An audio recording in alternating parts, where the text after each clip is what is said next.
IQ is a very good predictor of health. It's a predictor of longevity. It's a predictor of resistance to post-traumatic stress disorder. It's a predictor of, obviously, occupational status. It's a predictor of educational success. It's a predictor of income.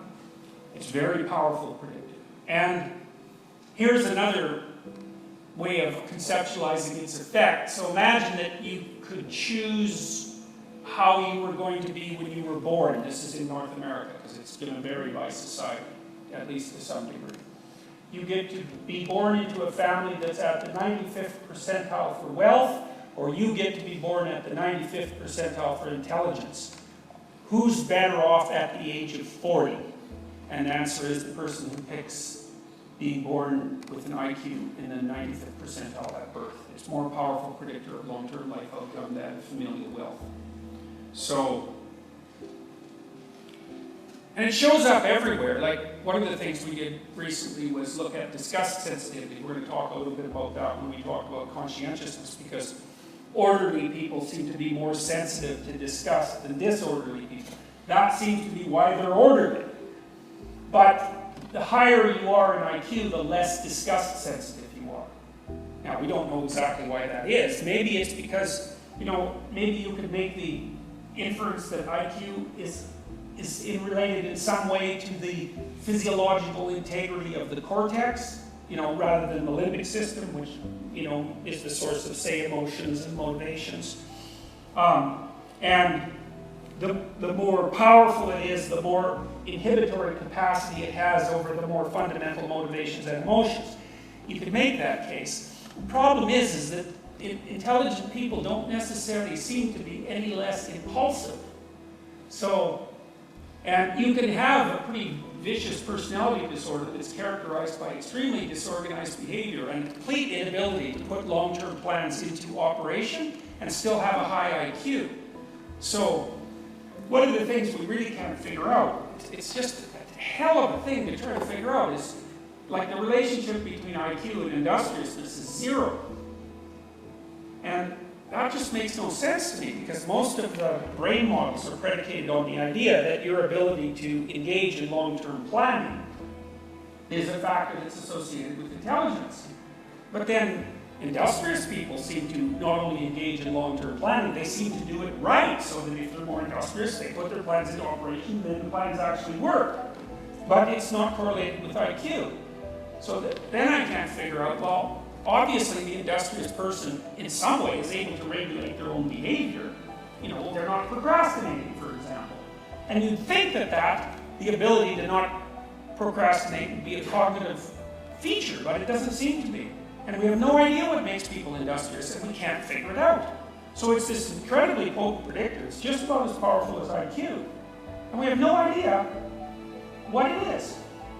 So if you have a smart idea about that and you want to pursue it, feel free, because there's a big mystery there that no one's been able to crack, and we've been at it for a long time and have had almost no success. We had people do things like, we give them sentences of N's, M's, and U's, sort of randomly distributed, and then we have them count the U's, like a whole page of sentences.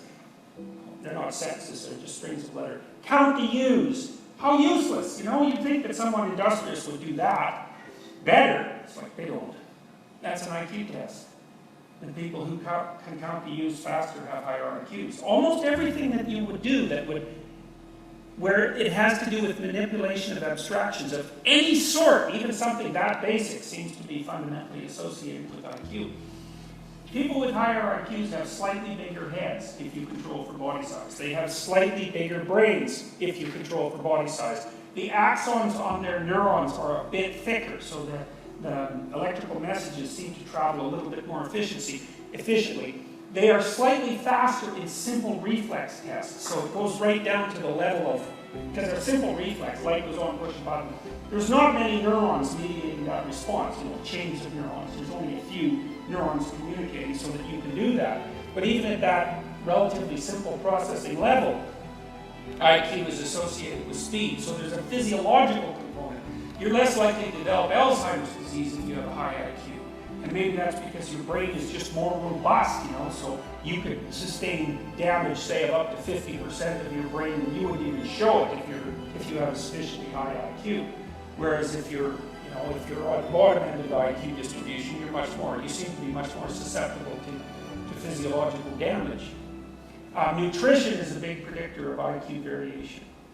So, and a lot of that's been hammered out of modern societies, So 150 years ago, people's IQ was pretty tightly associated with their nutritional status, but now, there are very few people in North America who don't have enough to eat, even though there's some variation in quality of diet, and that's flattened out a lot of the cultural variability in intelligence. Intelligence is an interesting concept. It's very controversial. In fact,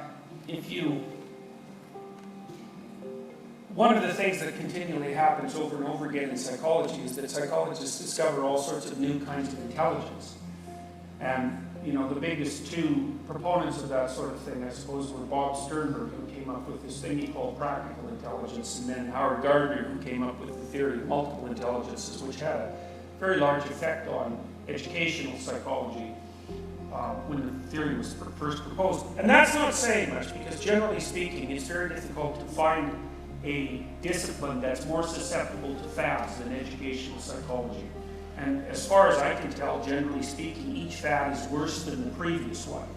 So, Gardner posited that, I think there were 7 or 8 different intelligences: linguistic, musical, logical, mathematical, spatial, body kinesthetic, intrapersonal, and interpersonal.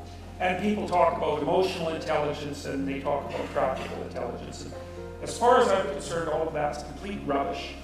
And there's technical reasons for that. I mean, there's technical and philosophical reasons for that. The first thing is, you can't just mess up a word. The whole point of having a word is so that it defines some things, it describes some things, and doesn't describe other things, right? And so you can make the word intelligence account for whatever you want. So you can say that the ability to dance is a form of intelligence. But the problem with that is you blur out the word so badly you can't tell what it means anymore. And I would also point out, we had perfectly good words for those major intelligences. We called them talents.